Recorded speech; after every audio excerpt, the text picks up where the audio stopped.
વિપક્ષી નેતા રાહુલ ગાંધી દ્વારા ગઈકાલે સંસદમાં જે હિન્દુ સમાજ વિરુદ્ધ જે ટિપ્પણી કરવામાં આવી છે તેને લઈને દેશભરમાં ઘેરા પડઘા પડ્યા છે.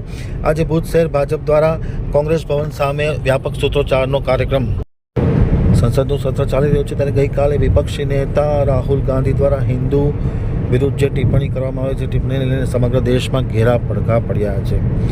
દેશ નારાજ થયો છે. આવી પરિસ્થિતિમાં કચ્છ જિલ્લા ભાજપ અને ભુજ શહેર ભાજપના ઉપક્રમે આજે જિલ્લા કોંગ્રેસ સમિતિના ભવન સામે ધરણા કરવા સૂત્રોચ્ચારો કરવાનો એક કાર્યક્રમનું આયોજન કરવામાં આવ્યું હતું.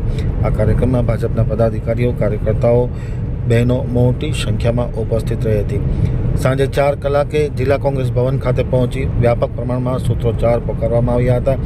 રાહુલ ગાંધી હાય હાયના નારા લગાવવામાં આવ્યા હતા અને જે ટિપ્પણી કરવામાં આવી છે તેની સામે માફી માગે તેવી માગણી કરવામાં આવી હતી. પોલીસનો આ તકે ચુસ્ત બંદોબસ્ત પણ જાળવવામાં આવ્યો હતો.